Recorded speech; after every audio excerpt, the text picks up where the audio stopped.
Clap it up for Angel is, everybody. Straight from East Los.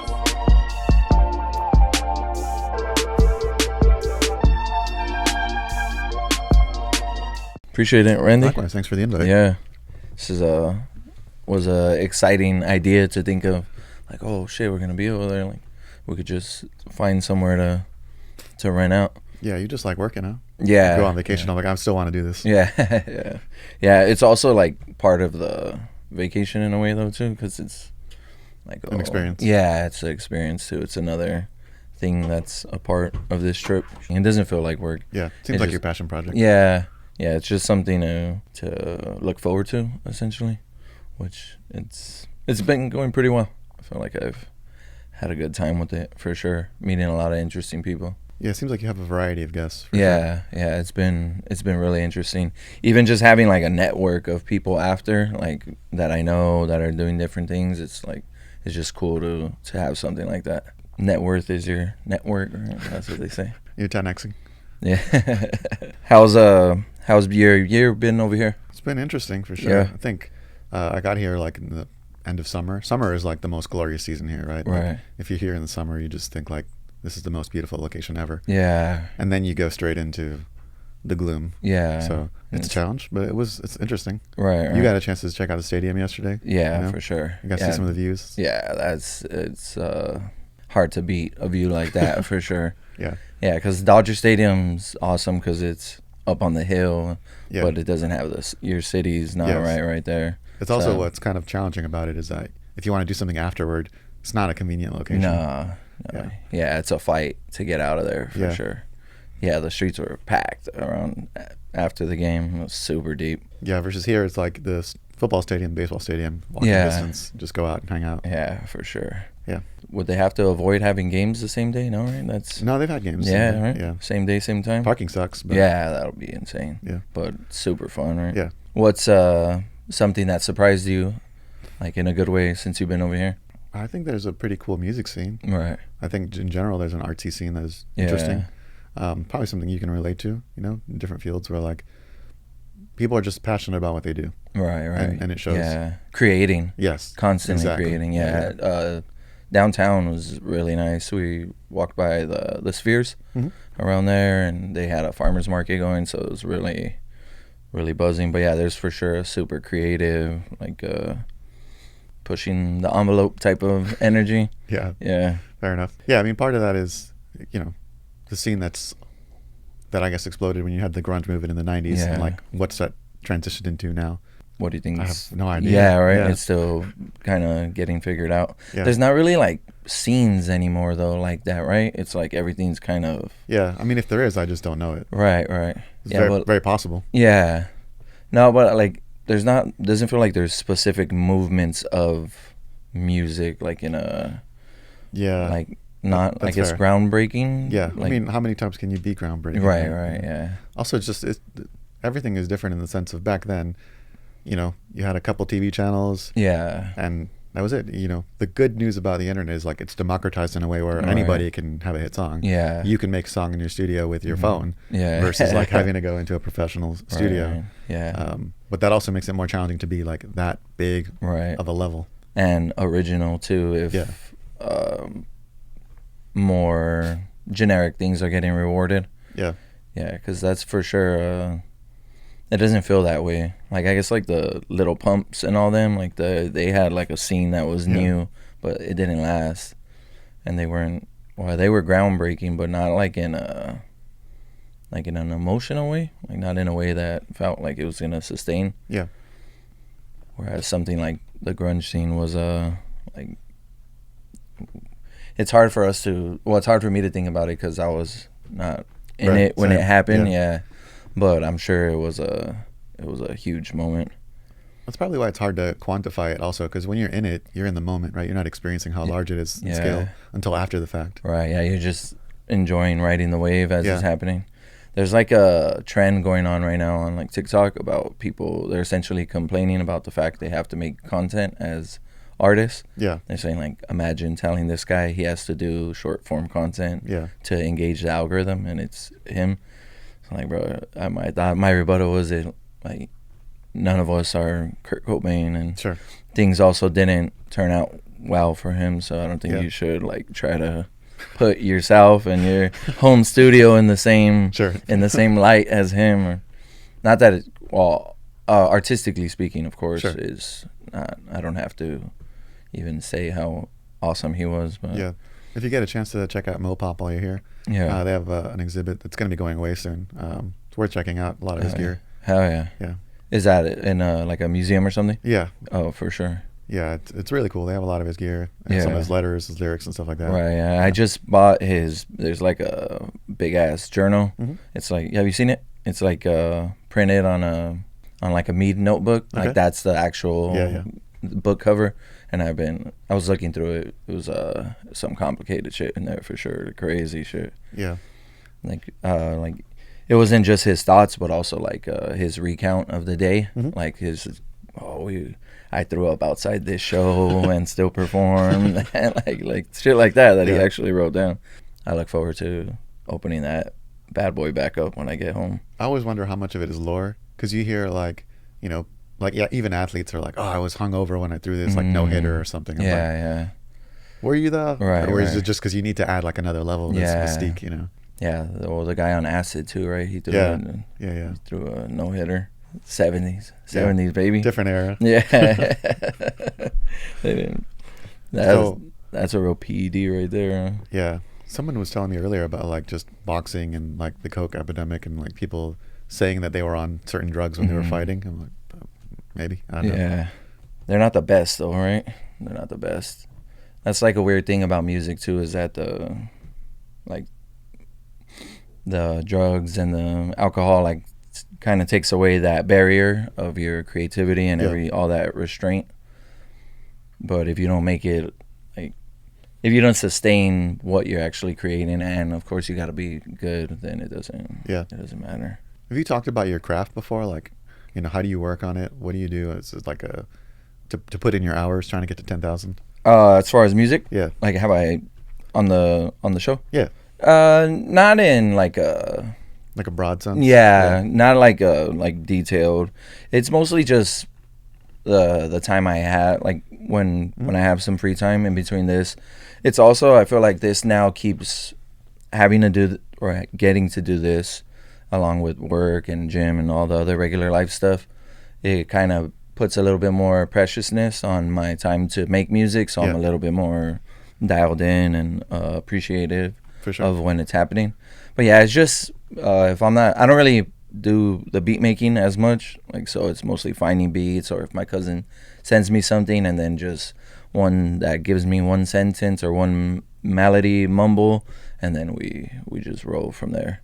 Is that how you usually go? Like you have a thought and then you just kind of pull the thread? Yeah, for sure. I haven't figured out, or I haven't earned the ability to write like, oh, I want to write the song about this, this incident, this event, this whatever the case, this breakup, this I haven't did that where like certain people are really good at that, like they say the whole story in one song, like that shit's cool too. But I mean, I think it's really cool when you can pull the thread. 'Cause Yeah. it's a hard thing to do, but the challenge in that one is when you're pulling it, you just hit into a writer's block. yeah, What do you for usually sure. do, like to try and get out of that?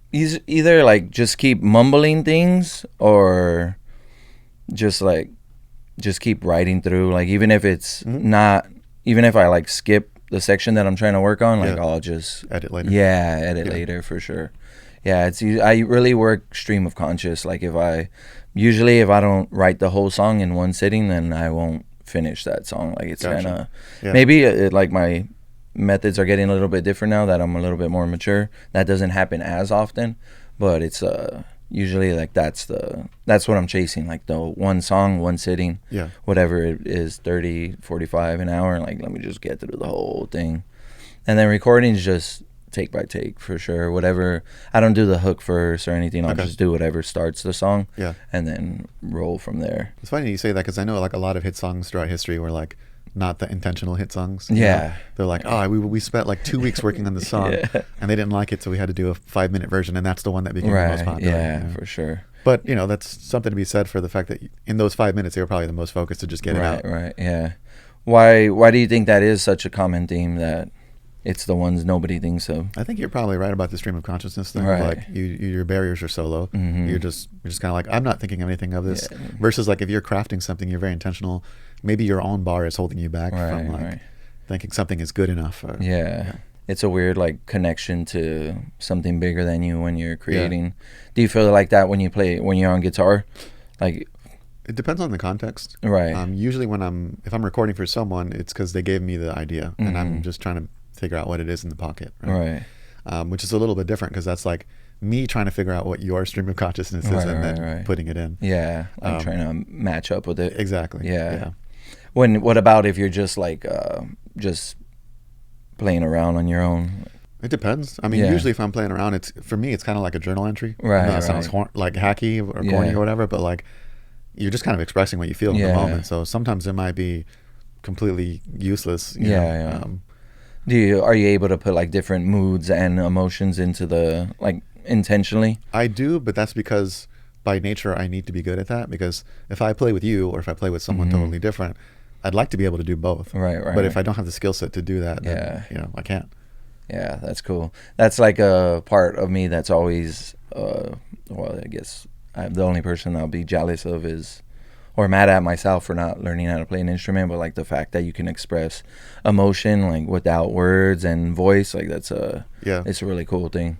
I mean, I'm always jealous of people that can do it with their voice. Because like you're being direct, versus like I could play something, but you have to interpret that what I played is that emotion. Right. Yeah, where somebody could interpret like those chords as sad or as happy. Exactly. Yeah. It's weird how there is like that sound has like that thing like, oh, this song just sounds happy. I've been stuck on an album from like 2016. This is some rapper Boss. It's Too High to Riot, and it's mostly dark, but then there's like a few like more happy, like little energetic songs, like, oh, that shit balances out the rest of the dark album perfectly. Not like he's talking about dark shit, but just the sounds are kind of little like ambient, little dark, and those little moments that like bring everything up. Yeah, I mean, I think there's a lot of crossover between art in general. I like a lot of comedy, and one thing I heard Conan O'Brien say like a long time ago was basically like, it's just tension and release. You build the tension and you release it. You build it, you release it. Oh yeah. And I'm like, that is true for almost everything. It's just the extent to which you do it. You know? Like the tension is that dark piece, and then they release it, and you're like, okay, cool. Yeah, the building of the joke. Like, exactly. Yeah, and then the punchline. Yeah, that's a really good way to put it. That's like you could interpret that as anything though, like sports too. Yeah. Like the tension of the whole season. Like, October's coming up, so it's like, oh, or even just a game winner. Yeah, exactly. Yeah. I read on something, there was like this theory that like the work expands to take up the time. Like you think you have more time, like, oh, my day's not going to be like, I'm not going to be that busy, or even like things like this where you like, oh, we got time, and like, bro, like I'm almost fucking late, bro. Like, what the fuck, this barely happened. And it applies to like things like sports too, like, oh, like how the buzzer beaters and walk-offs and shit, like it, the best one, like it expands more than to what it's restrained to. I know the context that I'm thinking of when you said that is freeway lanes, where they're like, if you add freeway lanes, it doesn't help traffic. It just makes it worse because more people will drive. They're just incentivized to drive. It's like, it's an extra lane. Great. We'll go that way. Yeah. They'd usually avoid it. Like, nah, we're good here. Yeah. You're a Mac Miller fan, right? Yeah, absolutely. What'd you think of the last posthumous album? Most recent one. Balloonerism one.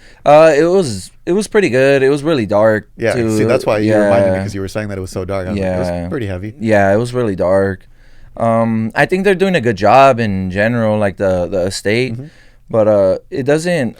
I feel like now that I'm older, I'm able to disconnect from things I like without it affecting like everything else. Like that album doesn't affect his catalog to me. Sure. Like it's, even though I didn't really enjoy it as much, but it doesn't mean I dislike Good AM or anything, or I like. It's like I saw somebody, they were talking about like fighters, like just the little culture or whatever, and they said like, oh well, we don't put bad things on our resume, so I'm not gonna put all his losses on his resume. I'm building him up to show you his greatness, even though he did take a bunch of L's and shit. But so it's There, did you see the little piece that they made for the Good AM? No. They did like a little 20-minute documentary. Like, I don't remember if I did. To be yeah, honest. no, it's brand new for like the 10-year anniversary, but it was really good. Well, like I talked to my other homie, and he said like they haven't really like spoke on how he, you know, what he wasn't able to figure out that led him to down that path that ended up taking his life, which is like how do you balance that too, right? Because I wonder, it has to be like his parents like that have their hand on everything, that have the final say. Yeah. Which that's hard. That must be fucking incredibly hard to listen to it, because you I think in every posthumous album you can hear it getting closer and closer, and that's probably what makes it harder to listen to, because you know where it's going. Yeah, that's fucking wicked, huh? Yeah. It's like what, it's like, yeah, it's like a new part of the movie that you know the ending for. Yeah, actually, that's pretty good. Yeah. Right? Like, well, I already know how the movie ends, but let me just throw this in this whole new different scene. Yeah. This whole 30 minutes that wasn't in there before. What do you think about music coming out for people that aren't here anymore and they don't get to say on like how things are like touched up and finalized? It's tough. It's tough. Yeah. Like if you ask me, right, if I had just demos, I'd rather you just hear my demo. Right. Probably shitty as it was, than have someone like try and fix it and do something totally different. Right, like reproduce it and put a new beat in it. Okay. But are you opposed to even getting the demos heard?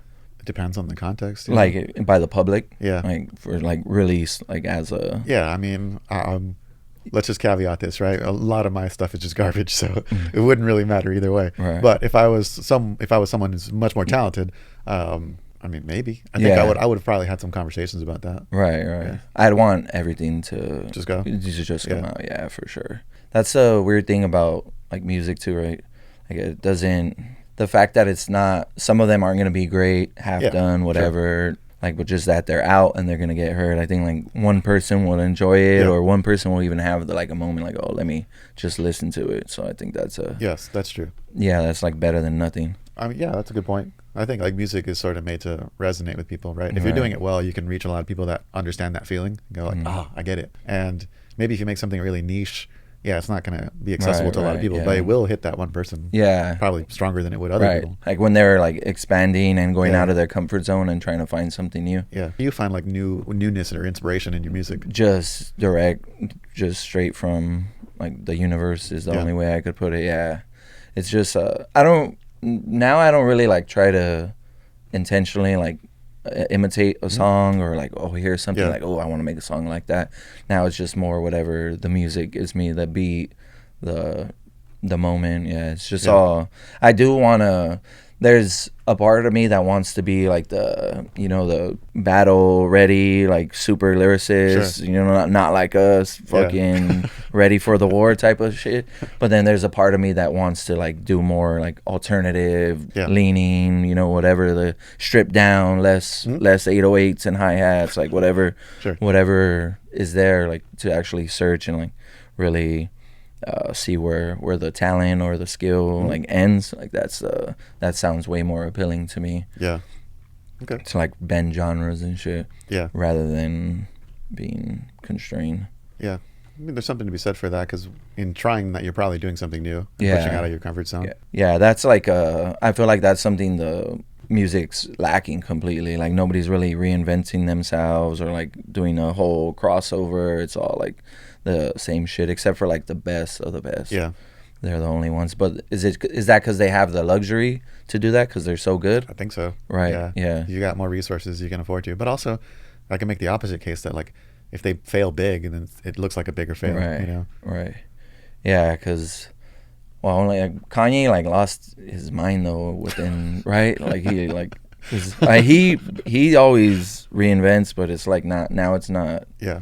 It's not like there's no substance. It's like kind of shock. Yeah. It's more for the shock. But maybe that is the reinvention, is like the lack of substance. Right. Oh, right. I mean, you're talking about in a world with AI, right? Like, and how do you reflect AI? Well, it's something that's just lacking depth. Yeah. It is superficial intentionally. Right. I like that. Or not. I don't know. Yeah. No, it's a good, Well, you don't ever want to like confirm your own biases, right? You want to be able to hear things and and at least try to think about them. Yeah. Just getting told like I'm the fucking best. I'm the best. Recycle. Yeah. And, It's also tough to be your own worst critic, though. yeah, Just for be like, sure. none of this is good. Throw No, it out. no. I never felt that way. I think the passion and like just the pure joy and how fun and entertaining it was, like, oh wow, or like this is fucking cool as fuck. I'm at least doing something. I never, even when a song's not great, I never felt like discouraged by the fact it's not great. Yeah. Me, it's more like, oh, I'm just getting better for the next song. Mm-hmm. Whereas people could really like hinder themselves. Sure. How do you separate like your recording versus like your live shows and the artistry in each? Recording, I like kind of keep it a little bit more raw, honestly. Like I don't really learn the lyrics and recite them a bunch of times before recording. Like I kind of just get it done. Whereas shows are like a lot of rehearsing and it's fun to play, like to put the crowd in, like to actually in my mind, to like do those little things where like let me go a cappella for the end of this, for this last hook or this or that, and even like for sure performing with people too, like, oh, like on this part, you know, like you'll look away or this, or I'll look away, and then on this part go right to the middle of the stage, and we'll like that's for sure where like it's more like play, like more a little bit more theatrical, for sure. Like that's super fun too. I feel like in your case is very meta because like in and of yourself a rapper's flow, right? And in the show you have to do the same thing but on a larger scale of like ups and downs, kind of the balance of it all. Yeah, try to give it some like actual like an arch, or exactly, it's like a storytelling arc. Or it's just all flat through. Like I don't know, some live performances like it's one of those things, right? Like I don't know if it's the age or the places I'm going, but like I've gotten really my patience is short for like a lot of live shows. Like I don't really like I can't really do it. Like the bigger ones are more appealing, like stadium shows where like I'm seated, but the general admission and this and the interactions are like a little like fuck, bro. Like, I'd rather be at home right now. Like the openers too, like 7 openers for the one guy I want to see. Really. I'm just gonna say I think this might be an age thing more. Yeah, right. It's not a taste thing. I can appreciate it. I'm like, hey, shit, someone was an opener. I'm like, they were probably an opener at some point. For sure. Yeah, no, I'm not doing not. It's more like just me. Like I don't. I get it. A little bit more tired. I also just feel like the intensity. When I've been to seated shows, I'm just like, it's like golf claps to me. Right, it's like, right. All right, great job, good song, next. Versus like standing, I think there's a little more energy in it. Yeah, for sure. I think for live shows in particular, what draws me is like just the ambiance of the crowd as a whole. You know. Right. So if you're not getting that vibe from the crowd, then it just feels like, well, why am I here? Yeah, for sure. Yeah, it could also be me. It could be like the places I'm putting myself into. Like maybe it's that venue or this, you know, this bill that didn't really work. I mean, there's so many variables there. Like you could have an opener that doesn't match you. You could have a venue that doesn't match you. You could have an EQ that doesn't match you. You could have a really bad day because you traveled the day before. That's one of those things that sounds incredible, right? Tour, when then you go and it's gonna be. We've worked on the road before. Like I've had to like just live in Vegas for a week and work. Like that shit's gonna be a lot of work. But one also I'm not campaigning for my idea, but one thing for sure is the rapping over the vocals. Like that shit's fucking. Like I don't need to.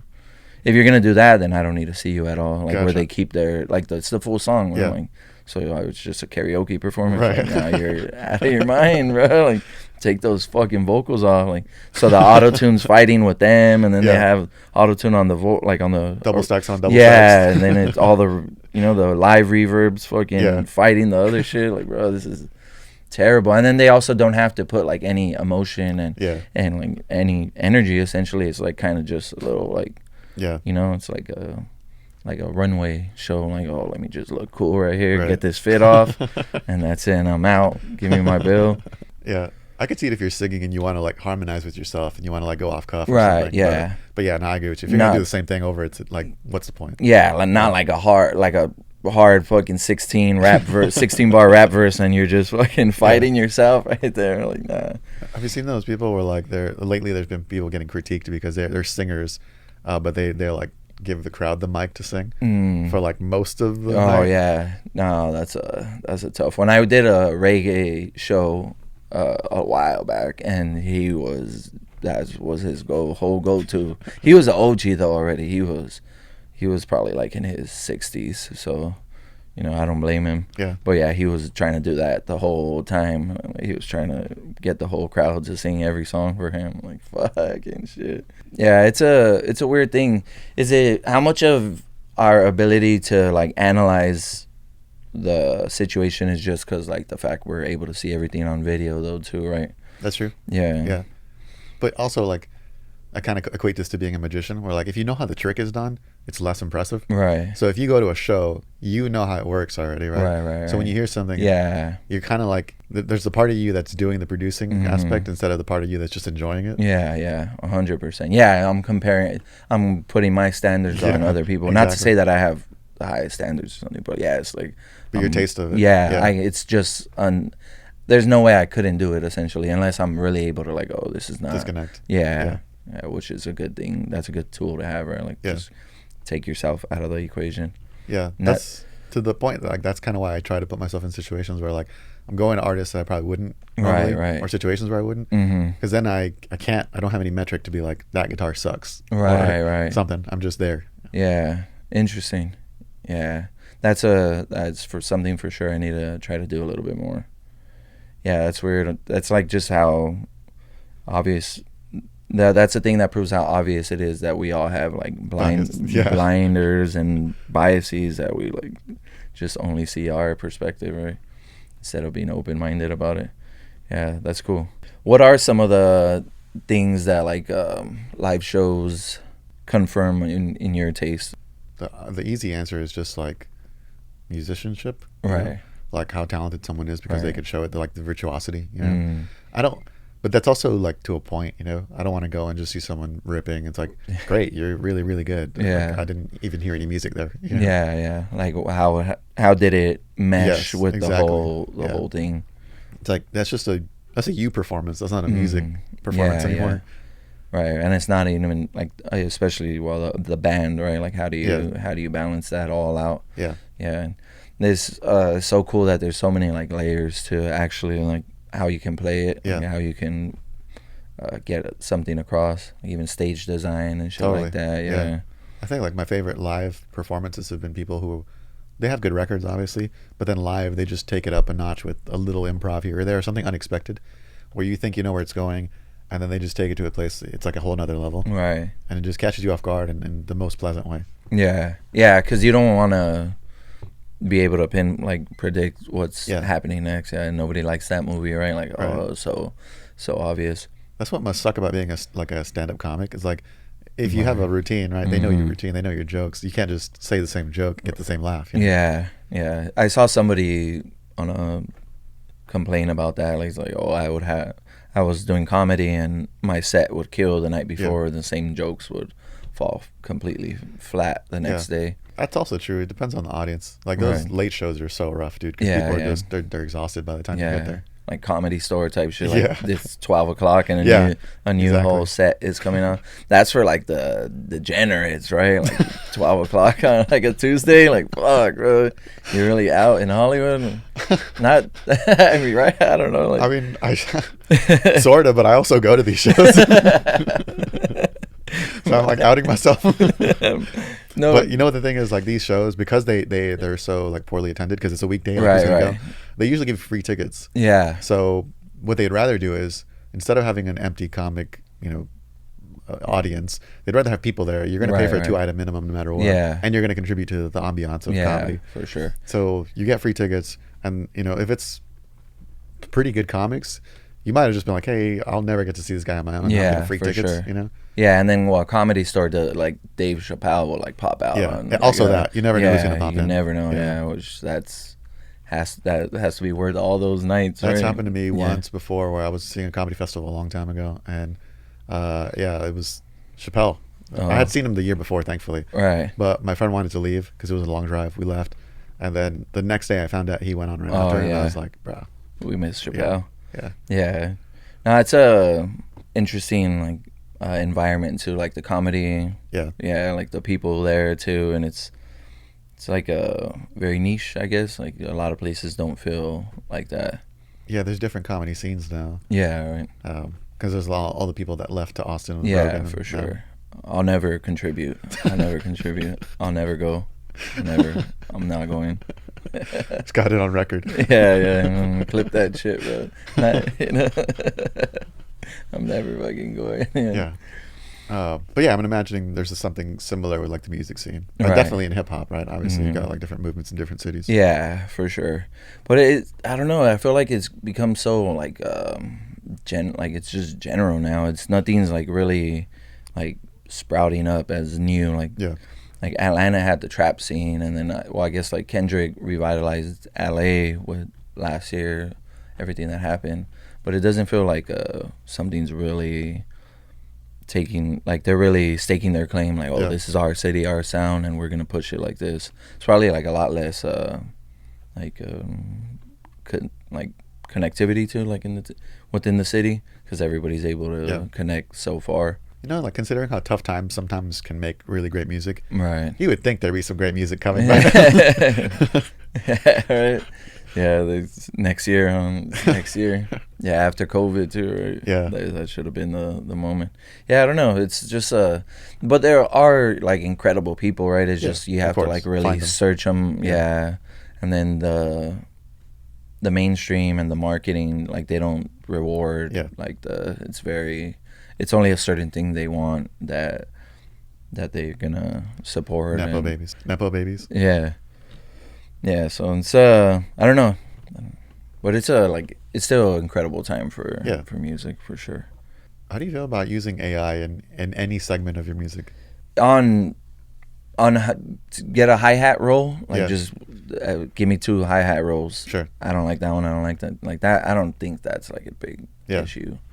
On the voices, I think that's terrible. like using an AI voice. I can't. I think I would just be creeped out that it could do my voice. Yeah. Oh, yeah, for sure. That's crazy, too. Could make your whole music video, actually. Yeah, no, like that. It's like, I don't want it in the artistry, but as tools, it's fine. Yeah. Like color grading a video. Like I color graded some pictures the other day, and like it looked dope. Like that's just like another tool. Like it's still me taking the picture, and this location looks dope, and I gotta stand there and shit like that. But like in like really like a part of the creation, like I don't like that shit at all. Not that, like I get it if that's what you want to do. I'm not gonna judge you, but I can't do that for sure. It's what do you think about it? I'm in the same boat. Yeah. It's like there's filler stuff that would just be quick and easy to get done, versus like I don't want to use it to make an album and then I fine tune it or something. Right. That's not, obviously I didn't do that. Yeah. For certain things it'll be a big deal, but I don't see it becoming like a massive deal in music, because like there's no emotion, no soul, no pain, no joy, no love, nothing. Like it's not, I mean, some people just some people like music like that anyway. They do. It's junk food, Yeah. And people love junk food. Yeah, for sure. Sugar. You get hooked on the crack, man. Yeah. As I drink my coffee. Yeah, we'll see how it plays out for sure. I'm not like, I'm past the point of the worry and the apocalypse and like the we already passed it a couple days ago. They're absolutely where everything's like, oh, this is the big thing, bro. Like we've been thinking like the printing press was the big thing, like did we? Well, like 500 back then, years ago. Back then, as humans, yeah, they like, oh, this is everybody's gonna lose their job. This is the end. Like, nah, it's just, if it's the end, like, fuck it. Hunger Games on Walking Dead. Here we go. Yeah, whatever's gonna happen is gonna happen. I'm gonna enjoy myself on the way there, though. Yeah, for sure. That seems like a good outlook on life. I have my moments. You're inspired. Yeah, easy to say, harder to live, right? That's very true. How has your time up here affected your like outlook? I mean, it's different. Yeah. Did you move up here did you know anybody here? No, so you just had to adapt? How it was that? Came here with like coworkers trauma bonding also all Yeah, moved up here. crazy. That's it. Up here, there's a thing called Seattle Freeze, which is supposed to be like, it's harder to make friends or whatever. I didn't find that. But I just think naturally it's whatever effort you put across. Right, you know? right, yeah. People are cool if you put in the effort. You know? Yeah, yeah, for sure. Well, as with anything, right? Yeah, exactly. Yeah, Yeah. you could go into anything with a whole negative perspective. For sure. And then it'll get confirmed the real fucking quick. Yeah, exactly. I mean, there's things I miss, obviously, because LA is just, it is what it is. Yeah, for Yeah. sure. Did this time also like that's a thing, right? To like your ability to be alone. Like a lot of people could look at it negatively. For sure. I feel like I felt that way when I was younger, but now I can like really be alone and be good. Yeah, definitely. You have to build the habit to be good at that. Yeah, right. It can be scary. Yeah, for sure. Yeah, you have to be productive, otherwise you fall into bad habits. Yeah, for sure. Staying on task. Yeah. Did you get like more into your music or? Sort of. I would say in a different respect, because I didn't bring my amps or my pedals or anything. Right. So it made me plug in a lot less often, Okay. which consequently made me be acoustic more often, which then consequently made me listen to music that was more acoustic. So it was all this trickle down effect of like the next thing you know, I went from playing rock to like listening to salsa for the last year or something. Hell yeah. But also like, coming here in the nicest way possible, our demographics are different, right? So in a weird way, it does make you defensive about the things that you just took for granted before. Yeah. Yeah, we asked for Mexican candy shots yesterday at the bar, and he didn't even what? say. The bar, he just shook his head. There was no answer. Yeah, so certain things like that, took me a real good long time to try and find some pupusas, like good taco spots, stuff like that. Right. Yeah, or even just a music scene, Yeah. Something that felt like where you were comfortable. Yeah. What a learning experience though too. Like some people live in the same house for sure. From childhood all the way to people. It's funny because people have asked me this before, and they're like, "Oh, is Seattle diverse?" I'm like, "Yeah, it's super diverse. The problem is where I came from is not diverse. I just got used to being around my people." Yeah. That's like something I don't think I could ever leave California. Like that's something I have thought about, but until you experience it though, right? And then you actually figure out whether or not that's true. Yeah, I mean every place has its pros and cons. Yeah, for sure. It's also like it's definitely not boring though too. Like you're not living here or like, LA or both. No, I'm saying like the fact that you're doing like that you experienced that, like that's not just for routine. I mean it could be again what you make of it. Yeah. But thankfully the city has a lot of cool stuff. For sure. You just gotta do it. Have you always had this mentality like, oh well, it's on me anyway? Because it seems like you have like a lot of like self. Not necessarily. Like probably more of a recent thing. But autonomy, I guess. Yeah. Like, oh, if I make it this way, then it's gonna be that way. Yeah, that's true. Right. Yeah. Did this come along like a part of the move or? Sort of. It's a little before that, just personal stuff. Right. That led to me having to do something different. But yeah, it was intentional. Oh. Trying to do something different, trying to grow as a person. Yeah. Sounds corny, but you know what? Yeah, no. It's a skill set you develop. Out of demand. Yes. Yeah. Because you can't fucking run back the same disasters. No, I'm not saying in your life. I'm saying in general. Like if you make the same mistakes. I got you, man. Trust me. Yeah. I think to myself. It would like. I automatically like I'll say something like that, but I'm applying myself to it for sure. Like because I've obviously ran back the same disasters many times, or you gotta change and adapt and grow on to it's the definition of insanity, right? Doing the same thing, expecting different results. Let's stay away. I think part of it was also professional, like trying to go my own career. You have to take a leap and do something different, and it has worked, thankfully. Yeah, that's good. But those two things kind of go hand in hand. Was that like a scary decision to like move forward with the career? Yes. Yeah, of course, but you always know like the ripcord is there. Like the worst case, I'll go back, it's not that big of a deal for sure. Like I'm fortunate enough to be in a blessed position where like I can do that, so the risk is a worthwhile trade-off. Where people see anything like any risk as not worth it, right? I think that's also why like music is a young person's game, because like you can take more risks when you're younger, and you're probably maybe more in tune with what's happening around you, other people, versus later on it's harder to get that skill set, experience. And you lose the coolness factor, Also right? that, too. yeah. Like the quote unquote coolness factor. I don't know, right? I mean, there's some people who can do it for yeah, longevity. for sure, Yeah. for sure, yeah. Well, we saw Santana last year in the Forum. I don't know who's cooler than that motherfucker. As far as like authenticity and originality, bro, he's fucking. It's been around. It's like Yeah, Woodstock, yeah, you know? yeah, crazy. He had a like he was standing up and then could just play on a little stool, just fucking, just vibes, bro. Vibes. We took my mom to the Forum. Nice. So it was magic. I'm really glad we got to see him. My first concert was at the Forum. I got to see the Foo Fighters. Hell yeah. And it was really cool. But I'll be honest, as a big sports fan, having floor seats to the Forum, I was like, holy shit, Magic Johnson and Kareem were here. Yeah, that's cool. I didn't even think about that. We had floor seats too. Yeah. And you made me realize that. Right? Yeah, it's something about just arenas and like stadiums like that. It's the people, right? Yeah. Like it's the amount of people. Oh yeah, everybody's and it's the attention to like everybody's directly focusing on one thing, where that's not really the case anywhere else. True. Yeah. Like at a party or something, it's everything's moving. But no, yeah, for sure. That's one of the great things about Seattle is there's so many historic venues here that are really cool. You can go see some places been around for forever. Right. It's still there. It's got that charm, all the experience of people who've come through, like the lives it's lived, you know? Yeah.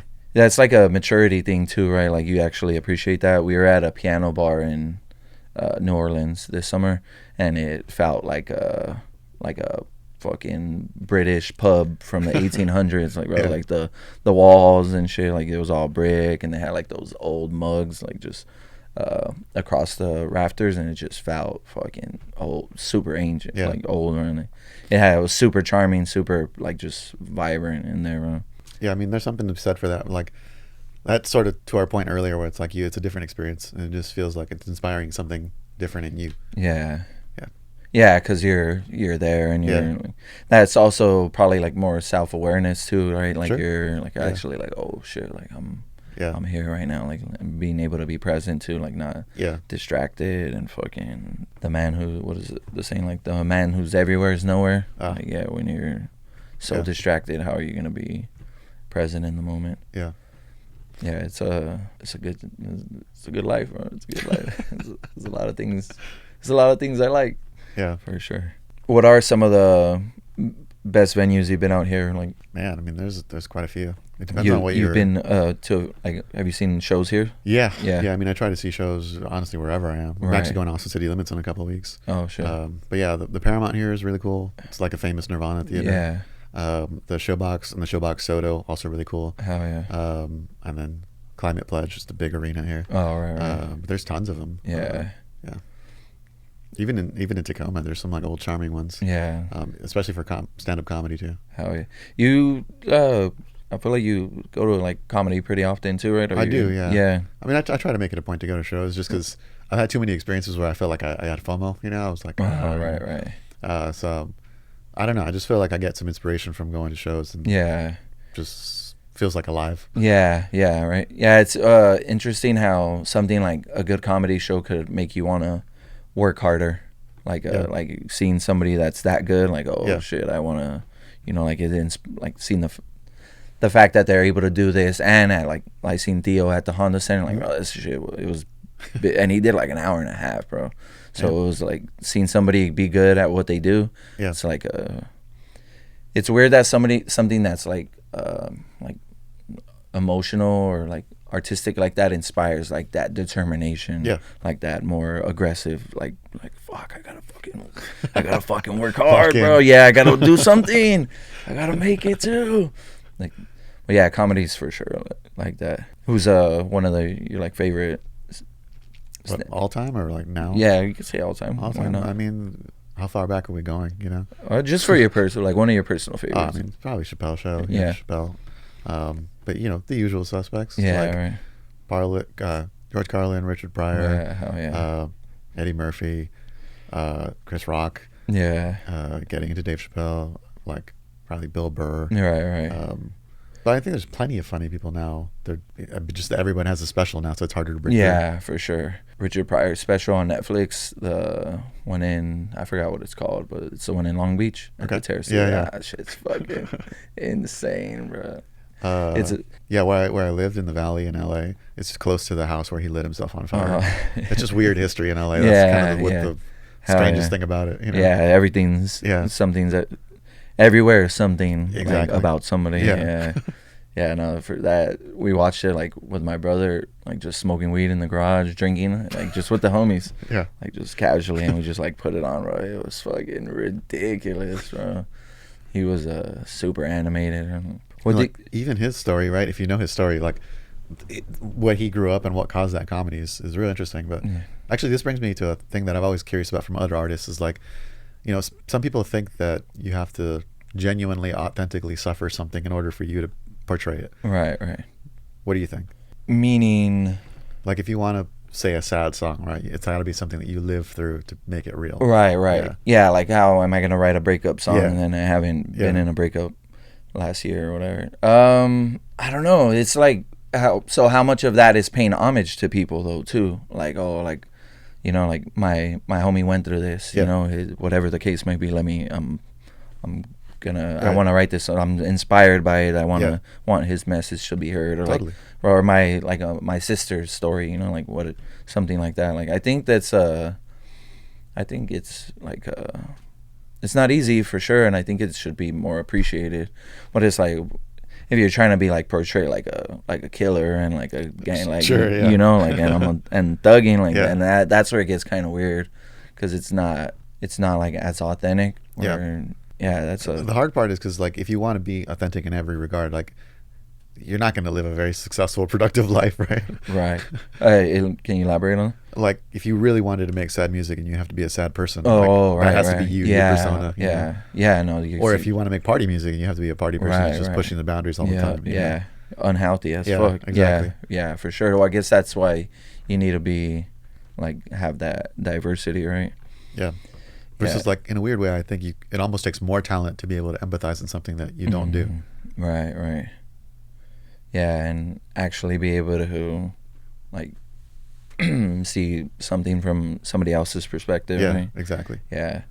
No, it's weird that's that's the most important thing too, on like authenticity. Yeah.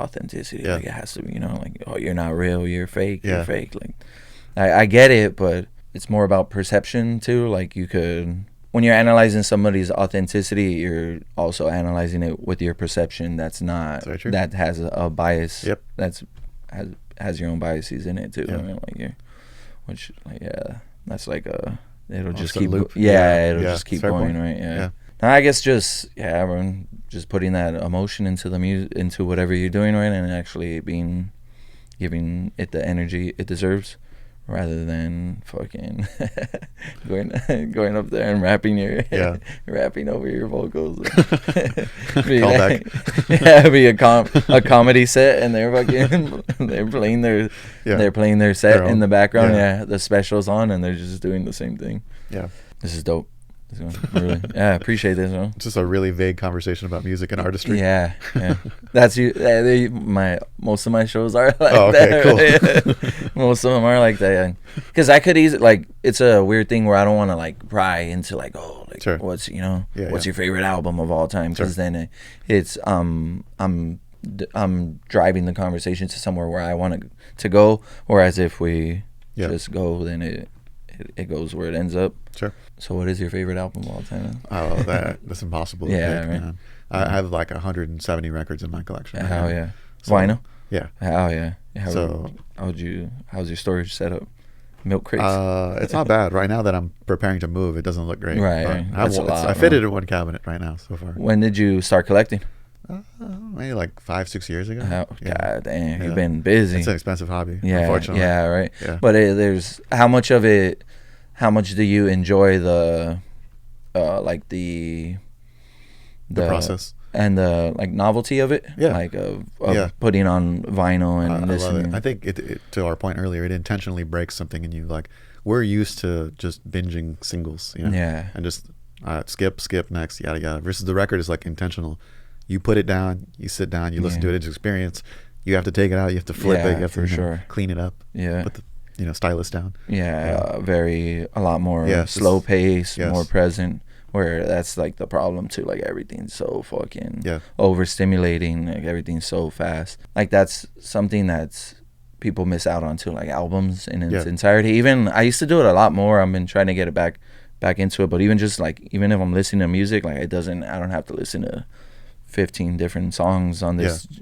Or not, I don't have to listen to 15 different artists at this gym session. Gotcha. Like I should be able to get one album through Yeah. and still have the same, Right. still have it accomplish what I needed to accomplish. I mean, I kind of think about it like if you're an artist and you put an album together, right? You're telling a story. Like, would you read a book and read a chapter at a time and then go read another book for a chapter at a that's time? right. Like, probably not. You know? I don't know. Let alone 7, 8, yeah. Like, don't get me wrong. You could read a really killer chapter and like, oh, that was really cool, fascinating. They did a Right. lot in that one chapter. Yeah. But also, you're just kind of missing the rest of the story to some extent. Yeah, you're not getting the whole, like, As they intended anyway. yeah, for sure. It's fun, like that arc is fun too, like to see it actually move up and down and the different, like, it's cool that music does that too, like, cause I've had like to curate even a set list or a project or whatever, like you, like there's the travel's there, like the direction, like, oh, this one goes here, this one goes there, like, nah, those 3 are all like up tempo, like hard. It's too much. It's too much. Break that up. Like it's there's a lot of cool things like that go into artistry. That's not just about making. Like it's not just about the creating. It's like where you split the creating and the experience that you're giving people. So I've seen some concerts recently where like there was a couple bands that for their live tours they would let fans pick the set list. So like whatever the set list was, they would just kind of organize it, and they would pick the songs. Yeah. Versus I've seen other ones where they do it themselves. I'm like, if you had your own perfect tour where you could set all the rules, like what are the things that you would do? Like no cell phones or whatever. Yeah.